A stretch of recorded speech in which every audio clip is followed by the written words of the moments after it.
Hey friend, welcome to the Coach B Experience podcast. We have another action-packed, value-stacked, real and raw episode for you. Remember, it does not benefit you to just listen. I want you to remember three things. Take fast action, get a result, and grow from your experiences. You have power in your choice. Let's dive into today's experiences. All right, what's up, everybody? Welcome to the Coach B podcast. I got Anton Gray here with me. Anton, what's up, brother? How you doing today? Hey, man, I'm doing awesome. I am doing awesome, bro. How about yourself? I'm doing good. So before we begin, guys, Anton, so tell us, what is it that you do? I know I said I was going to tell everybody, but what is it that you do? I want you to explain to the people what you do. To be honest, man, I'm not even sure. No, I'm joking. I do a little bit of a lot, man. I like to see myself more so. I'm a consultant. Essentially, I'm a consultant. I'm a coach. Yep. I'm a consultant. I'm a connector. So that's essentially what I do. I have a few businesses in the online space that all revolve around marketing. I have a digital marketing agency. I have an affiliate marketing business, and I also have a network marketing business. So it's all about multiple streams of income, man. The way I see it, multiple streams create a river that flows, bro. Oh, I love it. And when river flow, they flow nicely. So definitely. Mm-hmm. So Anton, we talked before the show, and I brought you on because we really want to talk about Black business and kind of like the state of Black business of where we're at. Okay. How would you say? Well, what is your perception of Black business right now in the current state of our society and the way everything is going on? Man, I think Black business is beautiful. You know what I mean? But I think that saying Black business is putting it in a box. Business is business, man. Whether we're white, green, purple, orange, business is business. For those that really understand it. And that for those that really take advantage of it, it's beautiful. The state of Black business, I'm not sure how I can speak to the state of Black business. I know that's always kind of a hot topic, right? Yep. And I'm not gonna lie, I'm involved in a few different groups that are, Black business focused. And I think it's great that people in the community really come together to support each other. You know what I mean? But I think too that when you put a label on it and call it Black business, it puts it in a box. You know what I mean? And then people start to kind of look at it a little bit differently when business is business. Whether I'd rather say, good business versus bad business versus, Black business versus any other type of business. You know what I mean? If that makes any sense to you. No, that definitely makes sense. I understand, just when you add that label to it, I guess the way you're saying is like, it really gets like inclusive and exclusive. So it kind of pushes some people away and really trying to just really kind of puts a lot of people in that box. So I understand. So, and so what you're working on right now, I know you said you're part of a network marketing company. You're doing marketing for them, right? I am. I'm part of, and surprisingly, since we're on this topic, it is a Black-owned network marketing company. So it's still in its inception and pre-launch phases. I mean, it will be launching it's in the very near future. But it's been an exciting time. I've luckily had a chance to sit down and meet the CEO, and really just kind of learn from him.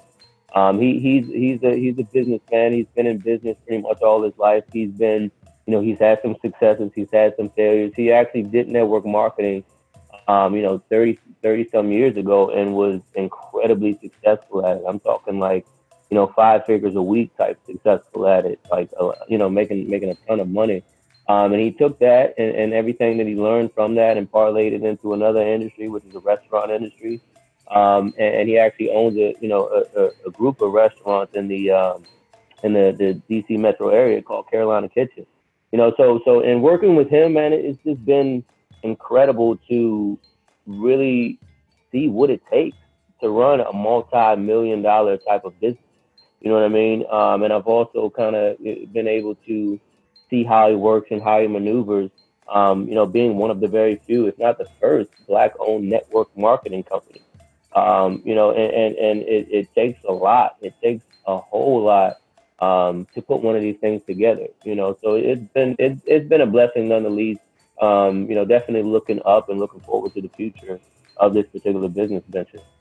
Dope. But before we go any further, Anton, I want to take a step back and I want you to share your story. How did you come into the field of business marketing, or what was the journey? What was the path that you took?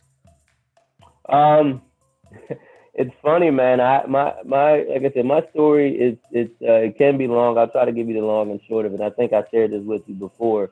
My whole entrepreneurship journey really started. Well, when I was young, my parents were entrepreneurs. My mom and dad owned barbershops and beauty salons throughout the local area. You know what I mean? So that's what I knew.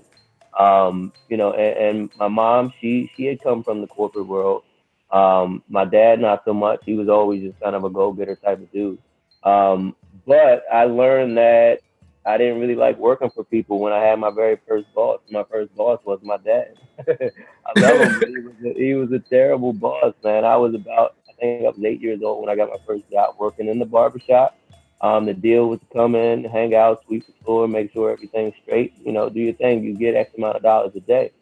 But every Friday when it comes to payday, there was some Fridays he'd pay me, other Fridays he'd look and say, man, it's a family business. I'm like, I don't give a damn about that. You know what I mean? I know my math.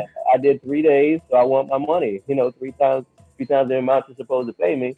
And it was in those moments that I realized, damn, man, bosses suck. Love my dad, but bosses kind of suck, man. So, it kind of sparked something in me because I was working because I liked things. I was a young sneakerhead, and I loved sneakers. I loved candy. And I loved hanging out with my friends. And what we used to do, we used to hang out at the skating rink all the time. This was a few years later.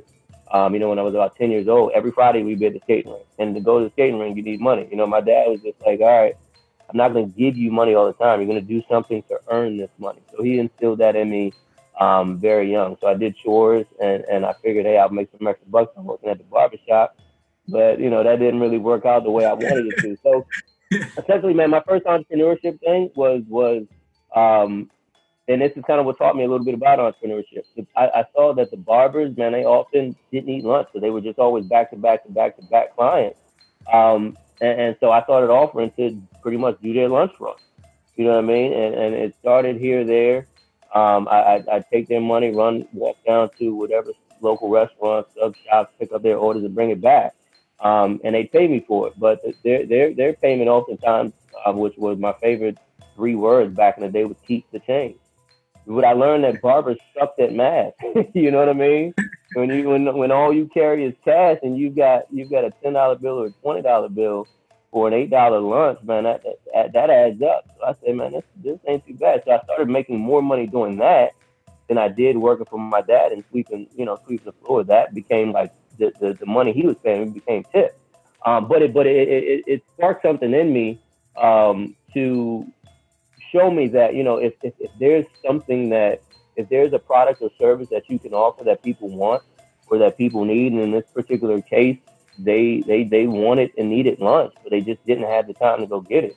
So I did it, and I had money in my pocket every Friday for the skating rink, and it actually looked, it was pretty good. So that kind of sparked something in me, man, to kind of where, as I got older, and I still had jobs, but I always had something on the side. I always had some type of side hustle. I mowed lawns in the summer, did landscaping in the summer for myself. I knock on my neighbor's door. Hey, you need your lawn cut? You know what I mean? Tall grass. Nobody likes being out in the hot sun. I was a kid. I didn't care. I was like 11 years old. I didn't care. I shoveled snow in the winter. Man, the blizzard of 1995, man, I lived in a great neighborhood where it was all single family homes. And we weren't like most kids. Me and one of my buddies, instead of playing in the snow like the other kids were doing, man, we grabbed our shovels and strapped our boots up and went out for 6 hours to shovel people's driveways. You know what I mean? And here we are, 12-year-old kids, and I think we made probably, we made a couple $100 each in a day, essentially, because it just kept snowing and we had return customers. So I say that to say this: I always had that entrepreneur fire in me to do something and to earn money for myself. But at the same time, my mom had the dream, and I was taught, although they were entrepreneurs, they still taught me, go to school, get good grades, do what you got to do so you can get a good job, and that's the path I followed. Got good grades all through school. I didn't know what I was going to do after school, but to me, the next progressive step, because it's what I heard all the time, was college. I didn't really know how I was going to pay for college, so I went into the military. You know what I mean? And they were giving college money away. I said, hey, that don't sound too bad. I can do a week in a month and all of that.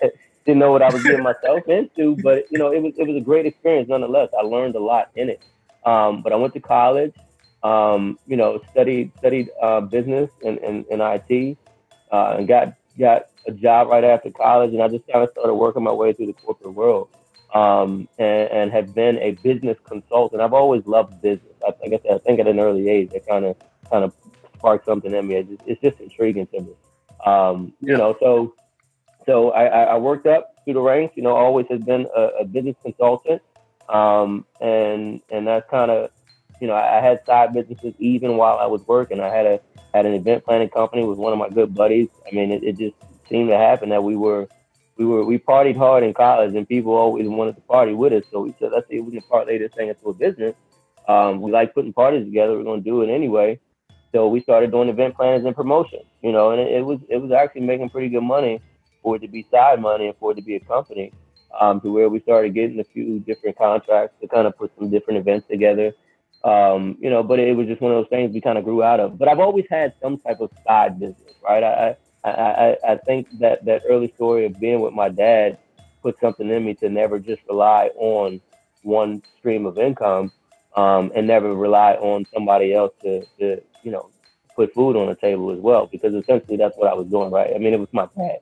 My dad was going to put the food on the table, but I wanted my money in my pocket for the skating rink. You know what I mean? And he wasn't going to give that to me. So I had to find a way to go get it myself. And like I said, I was a sneakerhead. And once my feet grew, my dad was like, all right, look, I'm giving you $30 for shoes. Whatever you can buy, you can buy.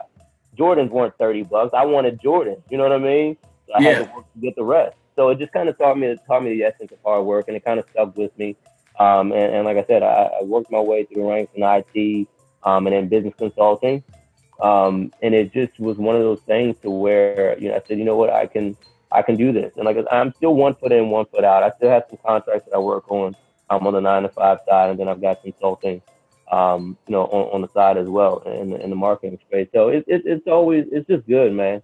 It's good. And like I said, I'm sorry that was a long roundabout story, but it is what it is. No, but it makes sense, that why you're an entrepreneur is because, especially with that first altercation with your dad about your money, the hours, and then the boss is stuck real quick. Yeah, and I share that similar story as you because, my first boss was my brother. We had a newspaper route, and my brother never delivered the papers, but he would always take all the money. When we have to collect, he would always come with me to collect the money, and he would take it all. And he paid me in cheesecakes. In Philly cheesesteaks. So it was kind of so he paid me, but he would always take the money. So it was such a good experience. But that taught me too, that you really can't rely on anybody to put food on the table. And I think and I see that now, with you, with all the endeavors that you do. I see how that sparks in you. But let's shift over to network marketing because I think network marketing always kind of leaves either a good or a bad taste in people's mouth, right? Yeah. So because I think when most people hear network marketing, like how do you maneuver that when you're meeting new people? Like do you literally tell them like, hey, I'm in network marketing? Like how do you maneuver that? That's actually a really good question, man. To be honest, I think a lot of network marketers do it wrong. I'm not gonna lie to you. Yeah. I think a lot of people out there do it wrong, and I'm not super successful in network marketing by any means, at least not yet. But for me, man, it's all about the first part of the word is network, right? So you got to network, you got to get to know people. So I don't just come out and say, hey, I'm a network marketer. What's up? You know what I mean? Like I half the time, because I do so many things, I just like to get to know people.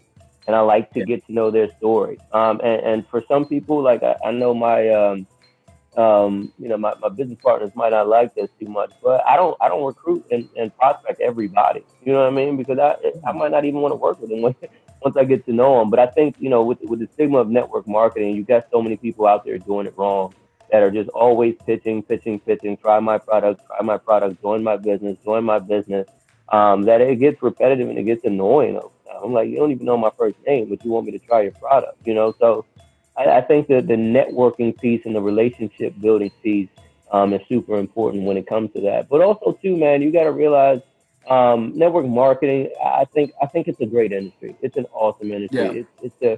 It's just a new way to move products and services, right? But there's so many people that get involved in network marketing with a lottery mentality, that they fail to realize that there are skills that need to be learned in order to be successful in it. So what that does is it throws people into the fire, and a lot of people get burned, and they come out and they just do it wrong. So they rub people the wrong way, right? And so they don't have success in it that they initially saw, right? When they went in and saying, I'm putting my money in, I'm gonna be a millionaire in like 18 hours. You know what I mean? And then, because a lot of network marketing, it is kind of like a showy type business. So that's what you're seeing. That's the intriguing part about it. But they get in, they do it wrong, they fail, and then they run and blame network marketing, saying network marketing doesn't work. I tried it, and I failed. You know what I mean? But think about how many. It's crazy. Because it's just like anything else. I mean, the failure rate of business is high as well. You know what I mean? Not everybody's going to be successful in network marketing. And because they're not successful at it, they blame the industry. You know what I mean? That's like somebody blaming a gym, right? A gym for. I tried this gym and I still don't have a six pack. I still don't have muscles. I still look like no, bro. Like, you know what I mean? Like it's you can't blame the gym. Did you take the time to learn how to eat properly? Did you take the time to actually do the work? Did you take the time to set the goal and to keep, stay persistent in it to achieve it? And that's why you've got a certain group of people at the gym that look the way they look. And then you've got another group of people that aren't at the gym that have gym memberships that look the way they look. So it's just one of those things, man. And I think I hate the fact that network marketing has a negative stigma to it.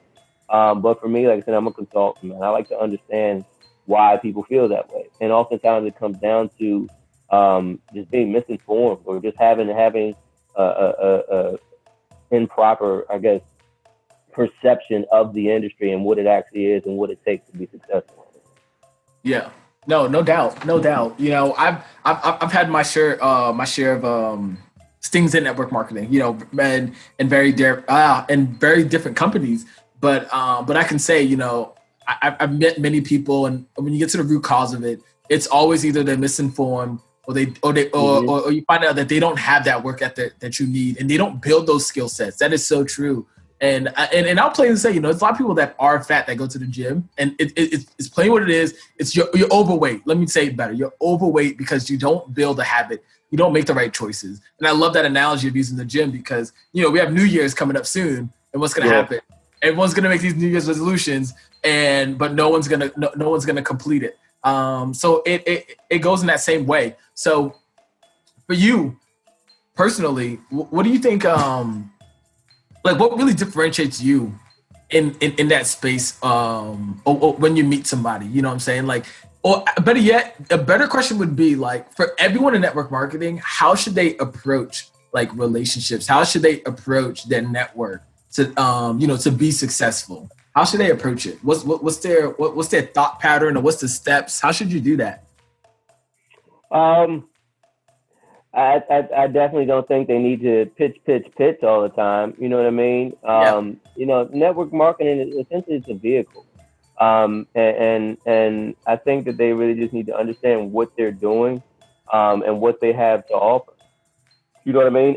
And they got to find a way to first build that bridge in order to let that bridge be a connection up to whatever that person is looking for. You know what I mean? It's not. And like I said, I'm no super millionaire, or I wouldn't even have super successful in network marketing, but I study it, and I study a lot of the successful marketers, just from a marketing aspect, right? It's network marketing. The first part is networking with people, really getting to know people and build genuine relationships. Network marketing is a people business. It's not a product business. You know, and I think a lot of people approach it as a product business, and products are just part of the business, but essentially it's a people business. You know what I mean? So network marketing, that's the first part, networking with people. The second part is marketing. And I think that people really got to understand that, you know, marketing, and some misconception too here, marketing and sales are two totally different things. You know what I mean? In my personal opinion, marketing is building attraction of something, right? And sales is doing the persuasion of it. So I say that to say this, when network marketers kind of get into it, I think that they really just have to understand that they're in the business of building relationships. Point blank period. If they can get good at building relationships, then I think that success will follow, because at that point, you know, you're building relationships, and now people are starting to have rapport, which is starting to know you, they're starting to like you, and hopefully they'll start to trust you. And at some point, they're going to become curious about what you do. Man, you're an entrepreneur. What are you doing? Oh, I've got this. You know what I mean? Now you can offer it to it versus meeting, hey, how you doing? You want to join my business? You know what I mean? Yeah. And I think that's the approach that a lot of people take. And to be honest, I'm not even sure if I'm going to be incredibly successful in it, because my personal philosophy is, I think one of the problems in the industry too is the attrition rate. People quit on it, you know, very, very soon. They get into it. They're not successful when they quit. You know, so you know, I say this all the time. I'd rather have, and it probably doesn't benefit me too much, but I'd rather have 100 people in the business with me, right? Where 95% of them are actually active, and that I'm actually working with, and kind of, you know, I know them, I understand them, you know what I mean? To keep that retention rate high versus having a team of 100,000 people where 1,000 people are doing something. You know what I mean? Like, for a network marketing model, the 100,000 people looks way better, just because, you know, network marketing is quote unquote a numbers game. You know, but like I said, my personal approach is because the part of network marketing that I like is the relationship building. Yeah. That's what I'm in it for. You know what I mean? Because that can lead to so many different things. And another part that I like about it is it's helping people. You know what I mean? Like, I want to build a relationship with you, and I want to help you. If what I have to offer can help you, then let's do it. And, you know, if you want help, but not everybody wants help. You know what I mean? Yeah. So it's one of those things. I'm in a weird space when it comes to network marketing in general, but it's a good weird space to be in. You know what I mean? No, I think that's great. I think everything you've said has been amazing, because it's authentic, one, it's true, and one, is something that you've done. You know what I'm saying? Because I remember when we first started talking, and I was like, okay, cool. You told me you're network marketing. I was, at first you always get that, okay, when is he going to pitch me? When is he going to pitch me? And you never pitched me. And I was like, okay, this dude's genuinely, like, we hopped on a call. Like, generally we just talked, you know? And I was like, yo, let's hop on a call. And let's just, just find out what you're doing, what I'm doing. No pitches or anything. Right. You know what I mean? And we literally just hopped on a call. We talked to each other, and we connected. I'm sorry. No. Go ahead. And now look at it. You know, that was a few months ago. But we built a relationship. You know what I mean? Like I'll hit you up, you can hit me up, and it is what it is. You just happen to know that I'm in network marketing. You know what I mean? So if you ever get curious enough to where you're just like, damn, I used to do network marketing, I'm wondering what he's got going on. You know what I mean? And then you might ask me, and at that point, you might have something, you might have a need to fulfill that needs to be fulfilled, and I might have, what I have to offer may fulfill that need, or it may not. But we've got the relationship. You know what I mean? And like I said, that for me, that's what I'm about. Like, that's the part of the business that I absolutely love. That was even where I was going to pick off, is that, like, where you said putting those relationships first, putting those people first, versus the product. I know me. This is so wrong. I've always pitched product, and I was a person that really had to come clean and be like, you know what? I don't have the certain skill sets. You know what I mean? Like selling is a skill set, marketing is a skill set, attracting is a skill set. And I had to learn how to build those skill sets. So I totally understand when you say it now. And then also the nuggets that you drop for anybody else, that'll be listening or probably part. And you can take this, not even put it in network marketing, put it in business terms or whatever you're doing. You can take it and put it into even your corporate job. You can do the same thing, So I love the information that you put out, and it's actionable too. It's not just fluff. It's actionable. So I want to move forward. I want to talk especially about you. I know you're getting some new things designed and new things on the way. So what is it that you have coming out that people can kind of be excited for, prepared to? If you can just give us like a little highlight, you know what I mean, like a movie reel of what you got coming out. Yeah, definitely, man.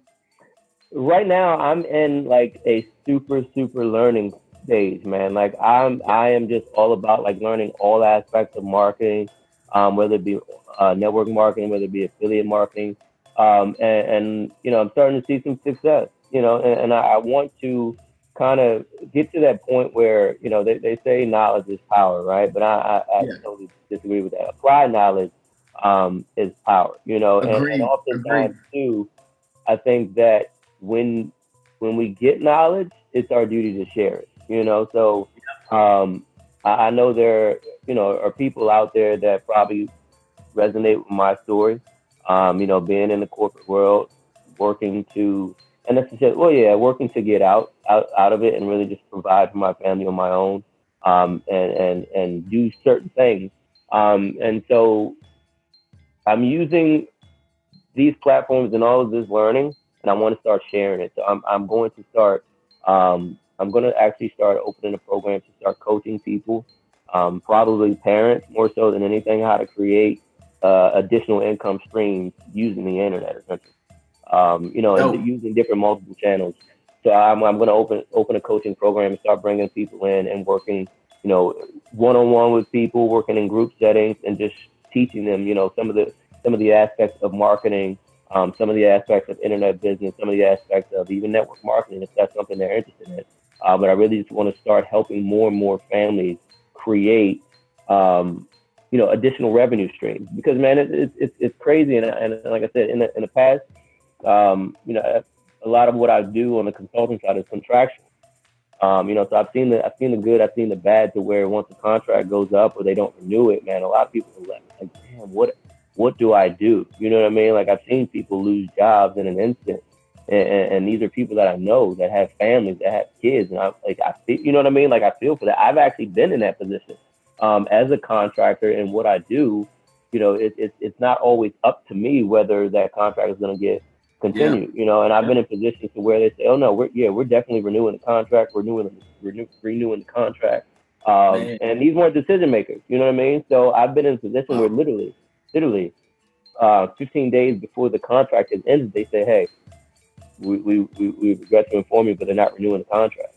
And I've been in that position multiple times, where I was just like, what? Like, this isn't an income stream. This is how I feed my family.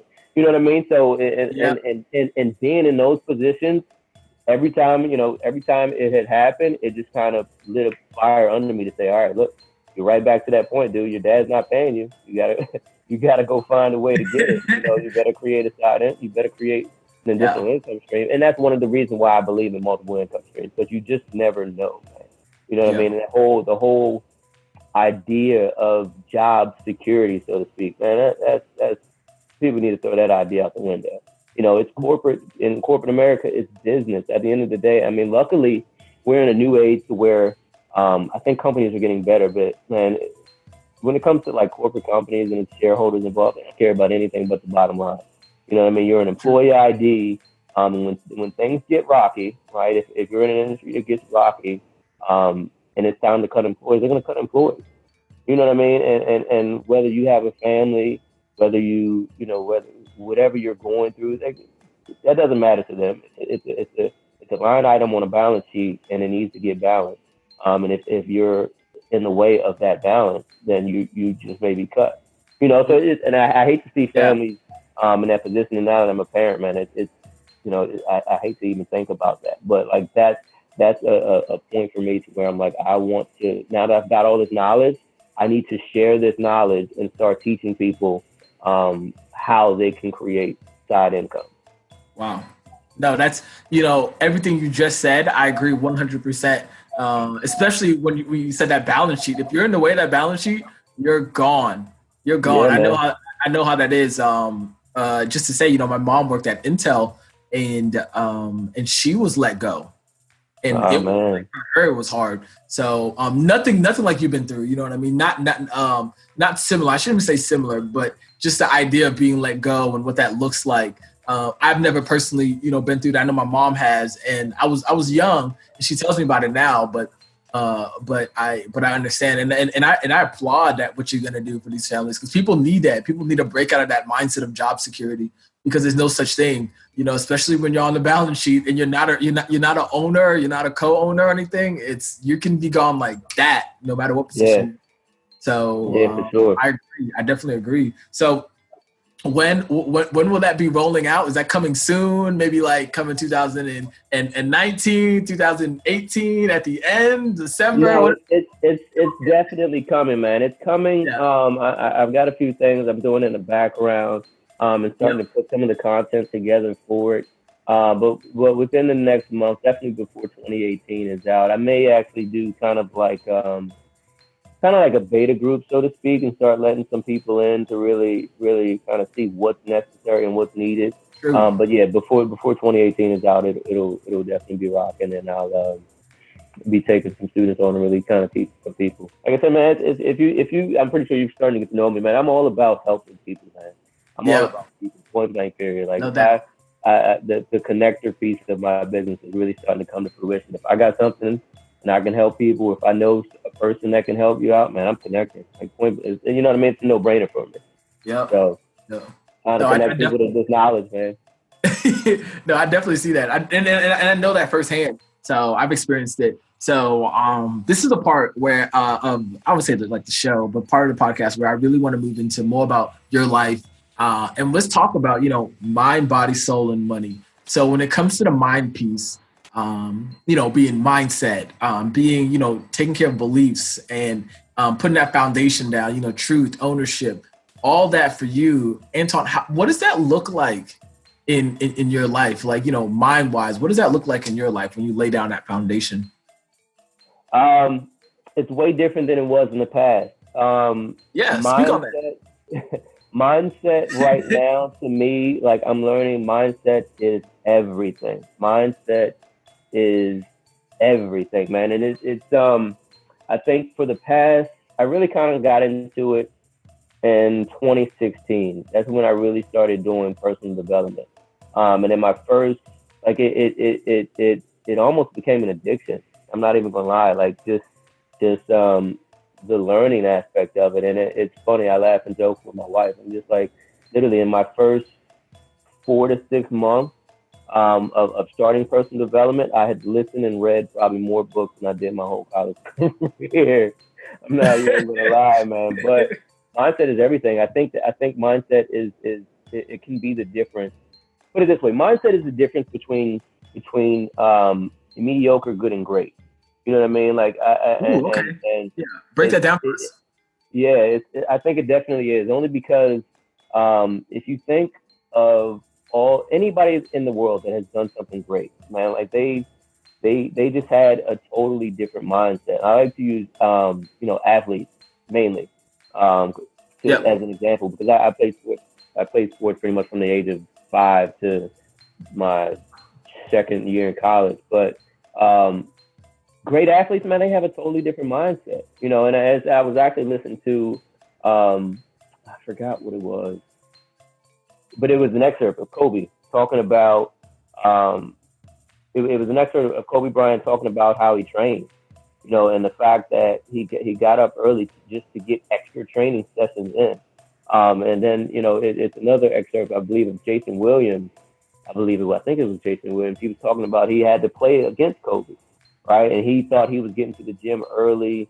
And he got there a few hours of the game to shoot around. And when he showed up, Kobe was already there.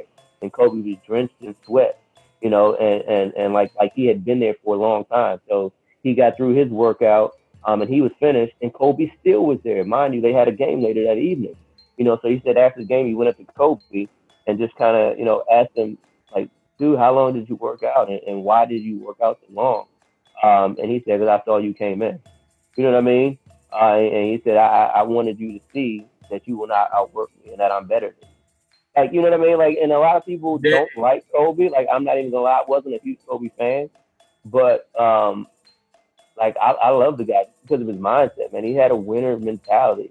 You know what I mean? And that can be the difference. That can be the difference. I think mindset is one of the main things that, you know, when you see a kid come out of the ghetto, right, and just make it through all of the when they got all the cards stacked against them, and they make it out of it. Like, it's something about that person's mindset. You know what I mean? That gets them past all of those points. And I think, like I said, I've been doing a lot of personal development. I think a lot of people have weak mindsets, and it's something that I'm still working on.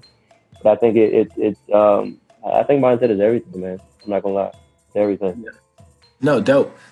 So how does and when they talk about body, we talk about health. You know, how does that? I see you drinking some water right there too. So how does that go for you in your life when it comes to like the body piece?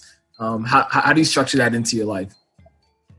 It's incredibly important as well. And I think that your body falls in line with your mind. Because, and the reason I say that, I know every time you talk to me, I got something new for you, but I used to do physique competitions. You know, when I got a little bit older after college athletics, you know, I figured, you know, I like the competitiveness, and I want to see what I can do. And that was one hell of a challenge. Like, the physical part of it, I don't even know if I think that the mental part was harder than the physical part. You know, but just going through that, I did a 12-week prep. I was always kind of into the gym. Like I said, I was always an athlete, so I always worked out, always was running, try to play basketball and flag football whenever I could when I started getting older, just kind of keep my body in shape. But in going through that, the body is an amazing thing. You know what I mean? And the mind powers the body, and I got to see that in going through my prep. There were times in the prep where, you know, anybody that's in the sport of bodybuilding, I take my hat off. Bodybuilding sucks. It absolutely sucks, but it teaches you so much about yourself, because you have to be disciplined, right, to eat properly. You've got to be disciplined to get your gym sessions, your cardio sessions. You've got to be disciplined to get your lifts in. You've got to be disciplined to understand your nutrition and what you're putting in your body, when you're putting it in your body. Like, it's a science to it. And at the same time, it takes weeks on end to really start seeing results. You know what I mean? And that's you brought the New Year's analogy up. A lot of people don't hold their resolutions because they think they can go to the gym. I did 2 workout sessions this week. I need to be ripped. Why aren't my results happening fast enough? You know, and kind of being in the fire and doing that, going through that 12 weeks, probably was one of the hardest things I've ever done in my life. Just because I had to exercise the discipline. I had to really, like, it was like a second job. I mean, there were times I was just like, why am I even doing it? And it all was for a freaking competition. You know what I mean? Like, it all started as, I just want to step on that stage and compete. But it grew into something way more, to where I was like, yo, this is helping with my discipline. This is helping with like a ton of different things. Like, I started really learning about myself. But as far as eating is concerned, man, like I go back and forth, and I've been playing with the idea of veganism, but I just try to eat. I like my foods to have one ingredient in it, man. You get one body, and I want this thing to last as long as possible. You know what I mean? I got young kids. I don't want to be out back with my son trying to play football, and I you know, he's throwing the ball on in my face because I can't move my arms. Like, I don't want that. You know what I mean? So I have to prepare my body as much as possible. So I like for all of my foods to have one ingredient. You know what I mean? I want just chicken in my chicken. I want just broccoli in my broccoli. I don't want to have to look at the back of the label and get a dictionary. And you know what I mean? Like, I feel like that's all. None of that can be good. Anything that ends with side and has 37 letters in a word, I can't put that in my body, man. No doubt. That makes sense. And that leads us into the soul. So, you know, with God, you know, I always tell people, like, checking yourself every day at your core, who you are. You know, you have to do that. how do you check in with yourself, like the core of you? How do you do that every day? I look at my kids, man. I'm not gonna lie, like they're my motivating factor when it comes to soul. But the whole spirituality thing, Yeah. my grandmothers, my parents, we grew up in the church. It never really was fun to me. You know what I mean? But I understood the importance of it, and even now, and I know my mother-in-law probably doesn't like this as much, but I don't go to church as much as I should. But I think too that whatever you believe in, spirituality is just something that brings you balance, right? And so me personally, I believe in God. I believe in Jesus Christ. Um, and it's I don't necessarily believe in church, so to speak. I know it's probably weird as a Christian, you're supposed to fellowship and all of that. But I do believe that I can still have a personal and spiritual relationship with God, whether I go to church or whether I don't. Yeah. You know what I mean? Yeah. And have an understanding of the word, and apply it to my life. And that's kind of what I don't know the Bible, but I know some verses that kind of that give me peace. And even in personal development, believe it or not, a lot of those guys, man, are taking Bible principles, and putting it into a more understandable format, and it's just, I think whatever you believe in, it kind of circles back to, that's that whole circle, mind, body, soul. It just kind of, your beliefs kind of, they shape your thoughts and they shape your actions. You know what I mean? So I think you're right on point with really having to check in every day. But my kids, man, that's what kind of, looking at them. I've got a son, and two daughters and another daughter on the way, and like they just keep things balanced for me, right?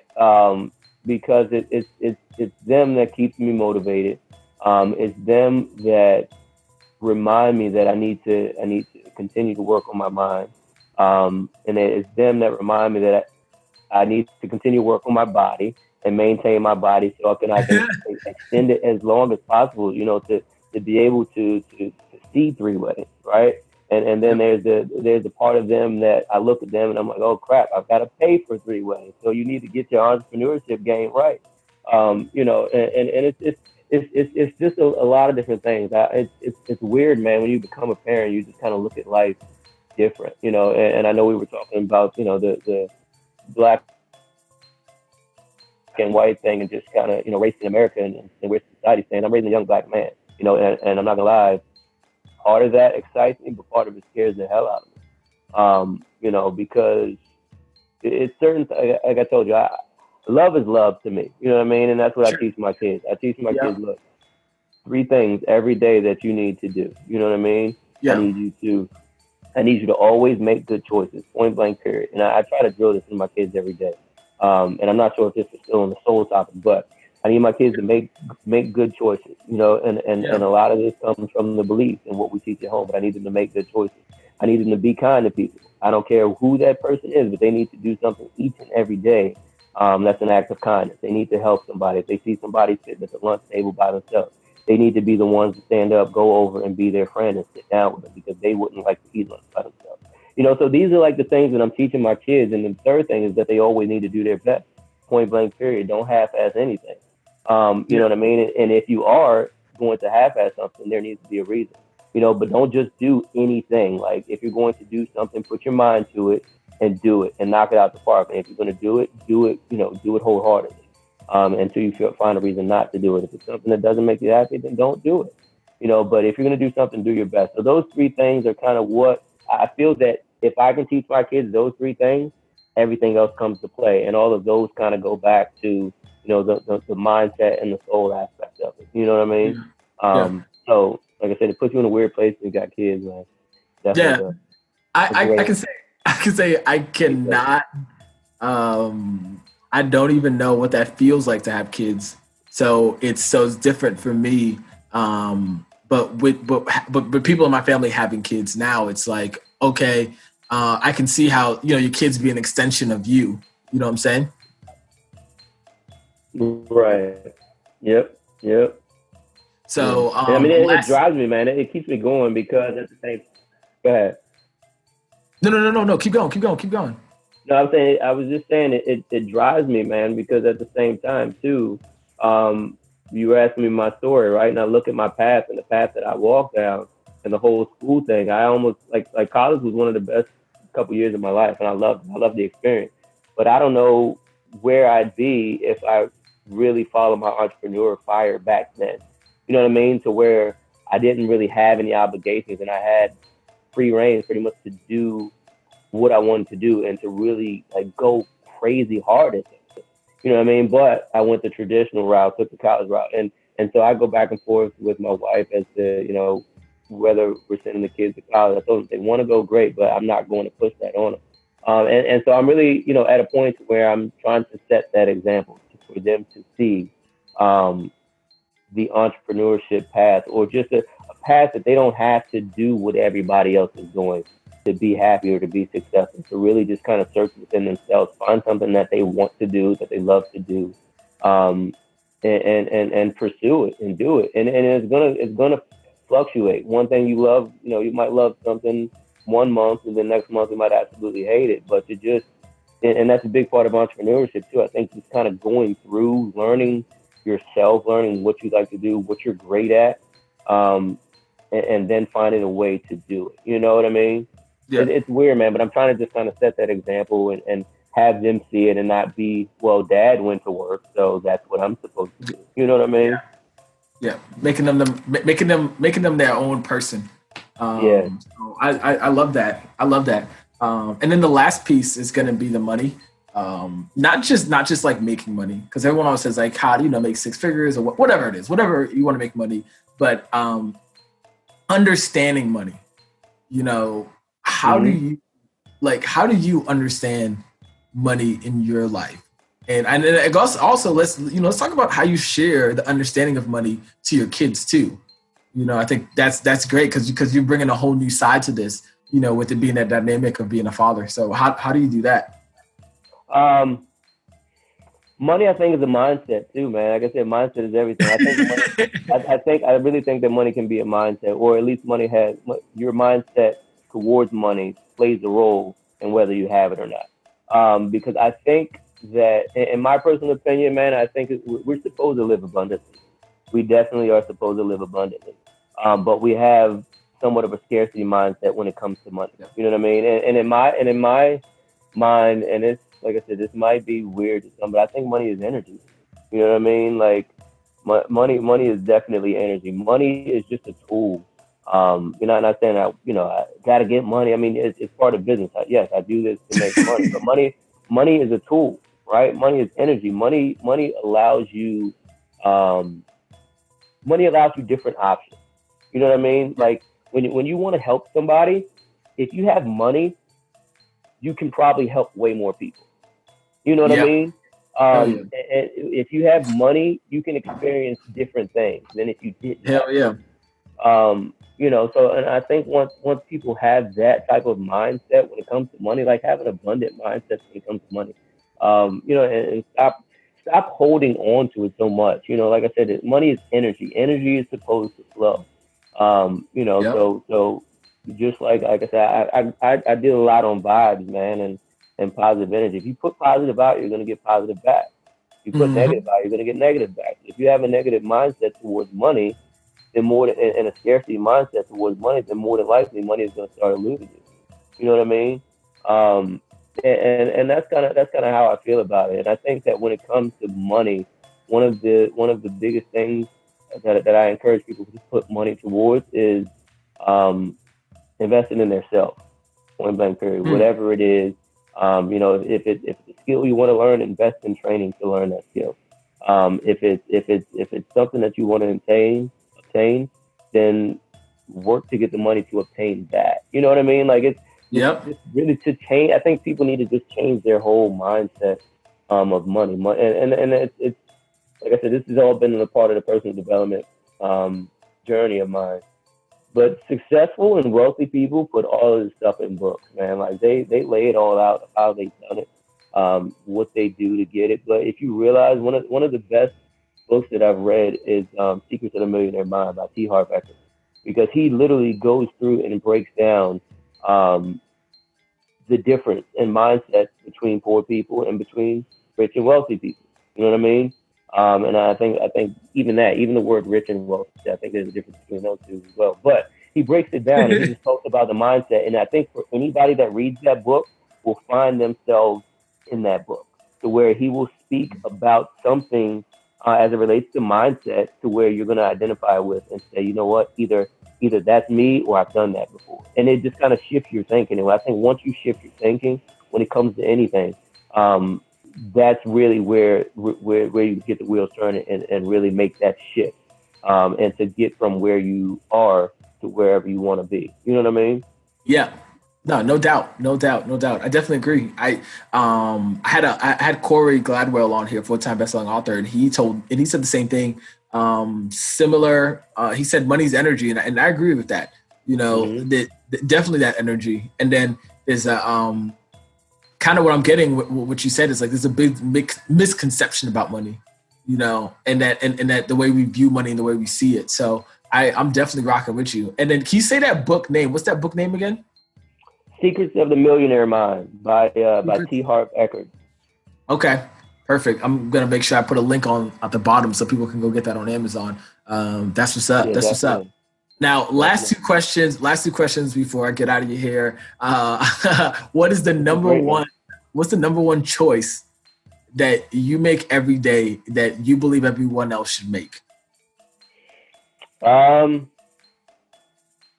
Choose to be happy. Choose to be happy. Okay. Or actually, you know what? Let me take that back. The number one choice that I make is, and this is a big thing with me, is to find positivity. Like in whatever situation, right? No matter how bad the situation is, there's always some positivity to be found in that particular situation, in that particular challenge, in that particular obstacle. Right? Sometimes you got to squint your eyes, and it's a little bit harder to find. It's a little hard to see. Yeah. But really make it part of you to always look for the positivity in every situation. I mean, and for me, that kind of takes me a long way, man, because it just kind of goes back to really having to you make a choice. You know what I mean? You can either be in an obstacle or be in a situation that's a negative situation. You can choose how you want to let that affect you. Whether you want to see the positive in the situation and step back and say, okay, God, what are you trying to teach me? Or whether you want to take the situation for what it is at that particular moment and let it affect your whole state and your whole being. So choose positivity. Yeah. That's my number one, man. No, I love it. I love that. Choose positivity. Choose to be positive. Yeah, I'm with it. Now, last question. You ready? Let's go. What is the one habit everyone should build? What's the one habit you believe everyone should build? Only choose one habit. Developing your mind. That's really the first thing. Maybe not the very first thing, but it's one of the first things on my agenda. And you know, and I'm still learning this part of it, and I'm still trying to get better at it. But I make sure I do 20 to 30 minutes of something positive every single day. You know, some type of personal development, because the mind. This is the way I see it. The mind is fertile soil. It's definitely fertile soil. And I probably got this from one of the books I've read or something that I've listened to. But the mind is fertile soil. The seeds that you plant in it, you know, today, that's the harvest that you're gonna reap. Of tomorrow. So if you, and in order to get something out, you got to put something in, you know, so why not put good in? You put good in and you continue to put good in and you know, till the soil and nurture the soil, more than likely you'll get good out, you know, and I think a lot of people, that's why I don't really watch the news. I try not to keep up with current events, because I think the news is a source of, they don't report enough of the good, put it that way. Yeah. And that's what I don't like about it. So develop your mind. If you can find a way to develop your mind, everything else will fall in line. Oh, I like that. I didn't even mean to say it like that. Like just ended with a couple bars at the end. That's what I'm talking about. Yeah, and I guess I didn't really lie, but that was the last question. So before we go, I want to know last take. You know what I mean? Anything you want to tell our friends that are listening? What do you want them to know? Anything that you want to put in? I'd say that that's a very good question. That wasn't even a question. I'm just saying, I just want to. That was like my last question before. Yeah, I want to end with a bang. Man. I want to end with a bang. Yeah. I think that everybody has some type of greatness within them. You know what I mean? And I think that too often people shy away from it. And the reason I say this too is because I've dealt with it. You know what I mean? Like I said, with my story, man, being in corporate America, knowing that I probably should have my own business, knowing that I can do it on my own, and knowing that I've got all these talents and all these gifts, but I've always kind of denied it. You know what I mean? And I've had people around me tell me that, like, dude, like you can do this, you can do that. Why don't you do it? And I know that there are probably so many people out there in that position, or that have feelings about something in a certain way. But I think that everybody on this earth has greatness within them, and they have something to share. They have a talent. They have some type of ability that they've been blessed with, that the world needs. You know what I mean? So I encourage people to really just tap into that. And it's a never-ending search, man. It's a never-ending search, because you're going to continue to develop different skills, continue to develop different abilities, and your direction, may change at different times. But I think that everybody has greatness within them, and I think that everybody has something to offer this world. Yep. And if they can find a way to develop their mind, and to always try to be positive in every situation, and just to spread love and help people, like I think it must be a much better world. That's almost like the Miss America quote, right? I what do you want? I want world peace. You know what I mean? And I think in order to get that, I think everybody got to start and search within themselves, and just choose love, find your greatness, and share it with the world. Dope. Even more bars. Now it's a shameless plug. Shameless plug. Put it in there. Tell everybody, where can they find you? How can all our friends come and be friends with Anton? Come on, put it in there. I love it. They can definitely. I appreciate that. Yeah, definitely got to throw this in. They can find me on Facebook. This is Anton Gray. On Instagram at im.agray. And also they can head over to my website, antongray.com. And I don't bite. So, if I got something you want to reach out, please feel free. Like I said, I love connecting with new people. And if I can help in any type of way, that's why I'm here. That's what God's put me here. So reach out. Let's connect. Hell yes. You guys heard it here first. So guys, with everything that you heard here from Mr. Gray, what I want you to do, I want you to go back and listen to it. Find one thing that you heard and implement it this week. Okay, that's the only way. You heard him say, knowledge is not power, but applied knowledge is power. So take what you heard here. He dropped a lot of knowledge on us. So take one thing that you heard and apply it, and then leave it in the comments below. All right. So Anton, I want to thank you. I want to thank you for coming out again, brother. And then we will speak very soon. Awesome. Hey, Bertrand, man, I appreciate you, man. I love what you're doing, man. Great. Appreciate it, brother. Later.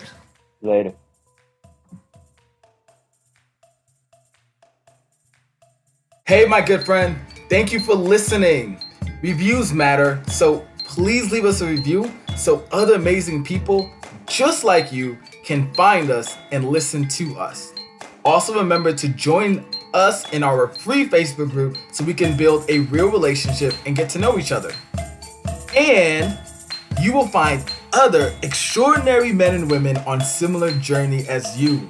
Do not forget, take action on just one thing you heard today. Get a result from that and grow from your experience from that result. You have power in your choice. Until next time, my good friend, I'll see you later. This is Coach B.